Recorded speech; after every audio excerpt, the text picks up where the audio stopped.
the month of May, we have been talking about discover nature.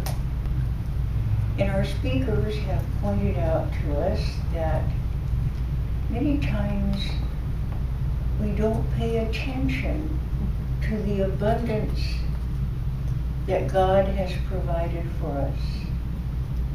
That there should never be thoughts of lack, because there's so much out there. Another speaker reminded us that we need to be grateful for all of this abundance. Stop ignoring it. See it. Say, thank you, God.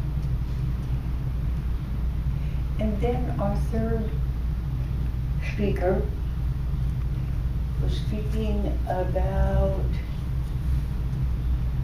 allowing life. That word kept eluding me. Allowing life, allowing nature. Nature allows, and we should too. So today I want to wrap the whole thing up and come to a conclusion about us in nature. Now I've got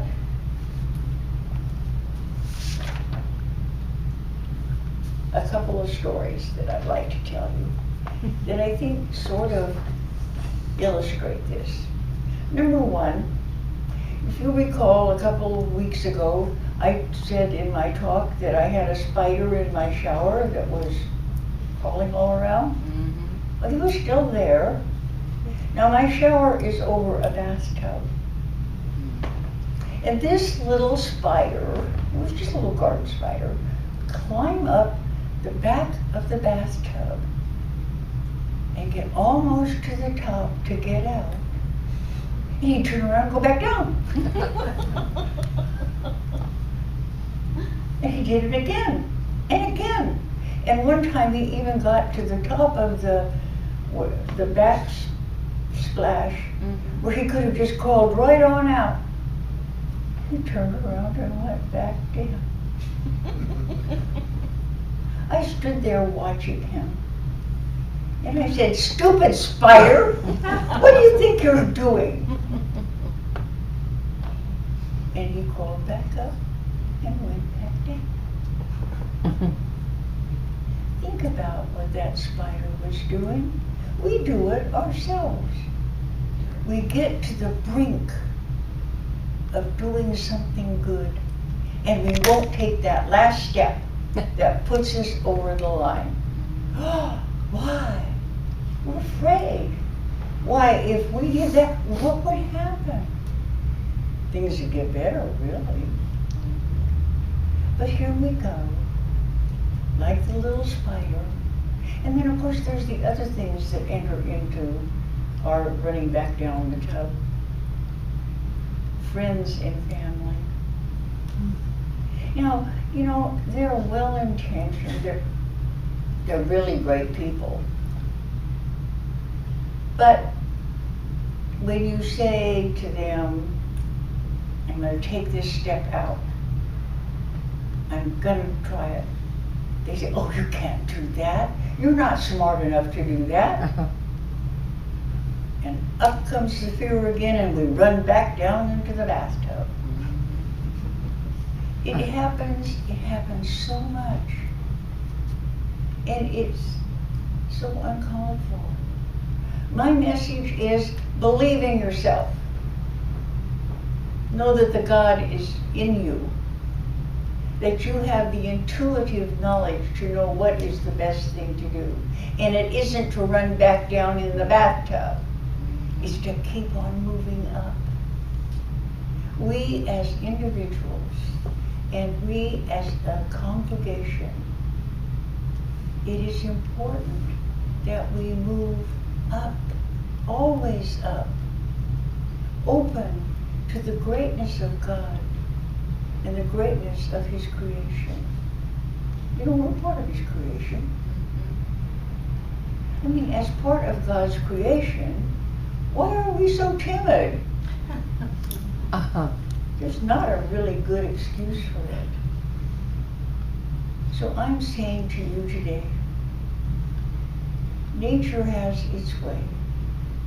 And our nature is sometimes like that of the spider, to run and hide for fear that we might take a step out and go somewhere. So this is half of my message. The other story I want to tell you is about a fish. Now this is a story told by James Dillett Freeman. James Dillett Freeman made his transition in 2003, but for years he was Poet Laureate for Unity. He was internationally known as a speaker, an author, and a poet. I find him such an interesting author. I wish I had known him. But anyway, James, one spring,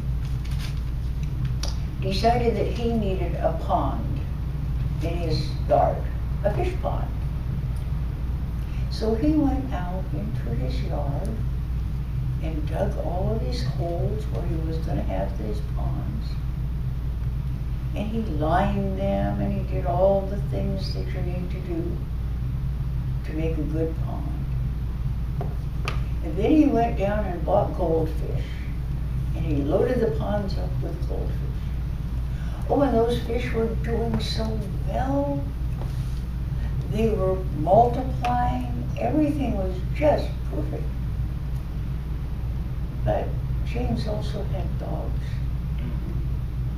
And the dogs thought that this group of little animals flying around here in the water were for them to play with.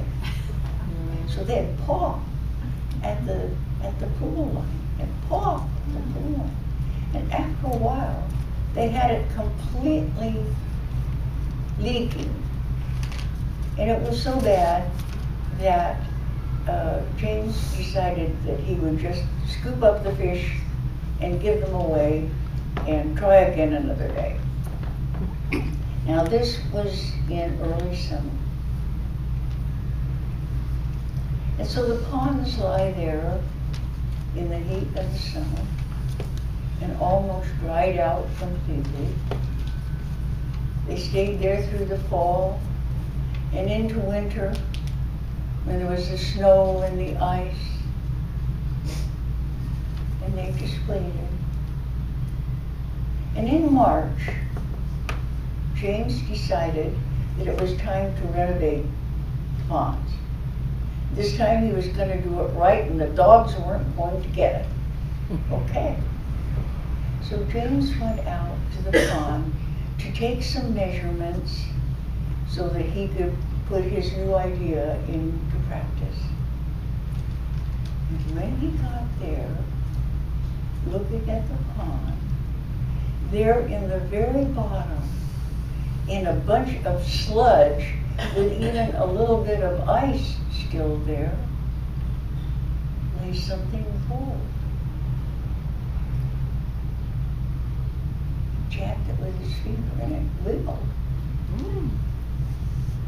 He said, "That's a fish." And he went back into the house and got a glass of water and put the fish into the water. And it just kind of laid there, and then it went flip. So he knew it was still alive. So he took it inside, and after a few days, he decided that the glass was too small, even though the fish hadn't moved much. So he got a larger bowl, and he filled it with water, and put the fish in the larger bowl. And the fish was still lackadaisical, flipping here and flipping there, but not doing much of anything until about 3 days passed. And you couldn't stop that fish. He was all over the bowl, poking up against the glass, trying to get out. Everything. And he was so proud that he had saved this fish. He completed his ponds and returned the fish along with others to the pond. And it was so happy out there, it was just dashing and running around. And James took a look at all of this, at the persistence of this little animal to live, in spite of everything that says it shouldn't.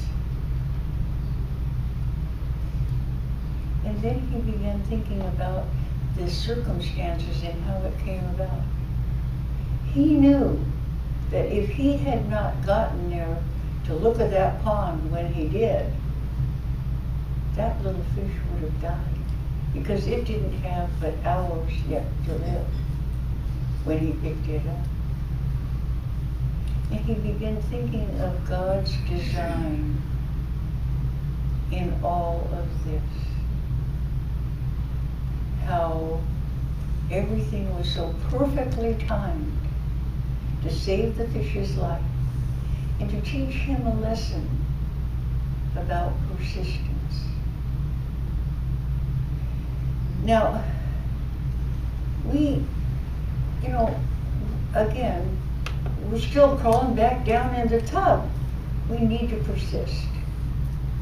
And I don't know how many of you get the pamphlet from the school board, but once in a while they send out this little thing about, here's what's going on in Fresno Unified Schools. This last issue was about people who were graduating with a 3-point something or a 4-point something GPA. And do you know what?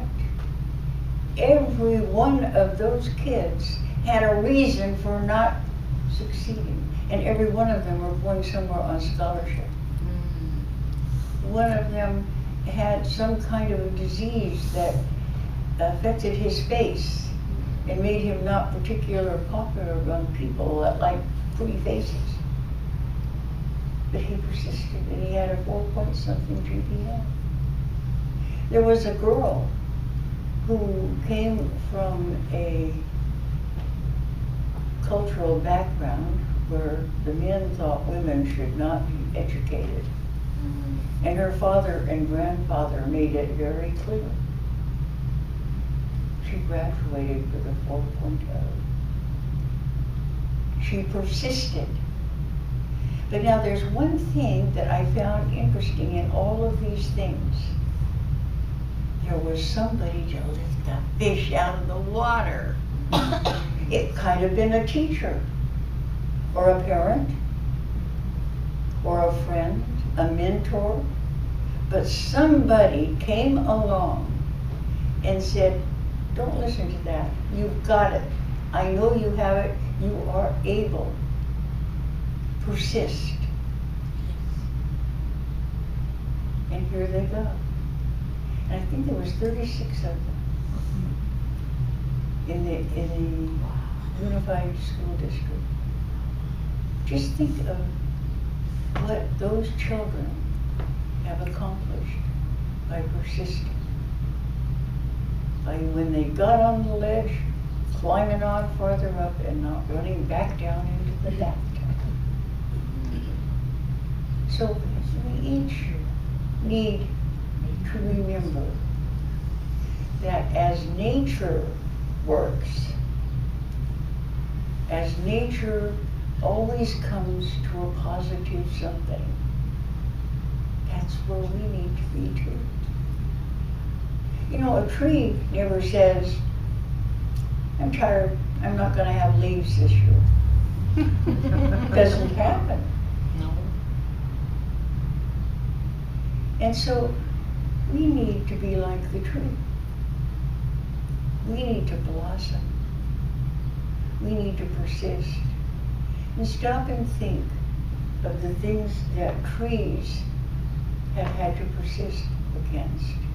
Right now we have wildfires, fires that are trying to burn them all to smithereens. They'll come back.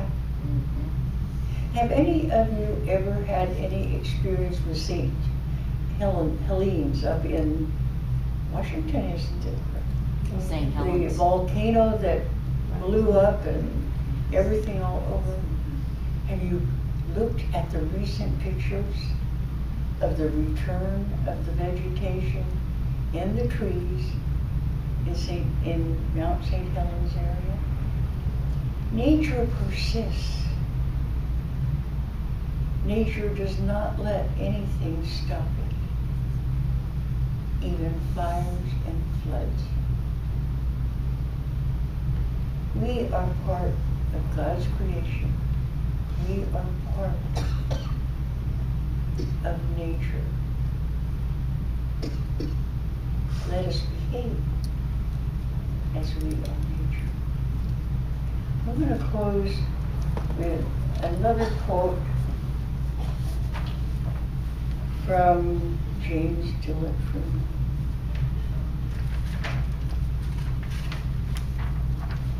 I want you to listen carefully. Why do you climb the mountain? We asked the mountain climber. Because it's there, is the response. And climbing the mountain is as much a way of prayer as sitting still and speaking words. Have you ever thought of that? That all of your actions are as much a prayer as if you're sitting in the silence? When you are out there doing your thing, and if you're doing it well, it is a prayer. Every refusal to turn back in the face of difficulty is a denial of those forces that forever gnaw at the edge of enterprise to thwart and wear away the questing spirit of each of us. Every dogged step is an affirmation of faith in life and the value of life. God bless you. Persist. Don't run back down the bathtub.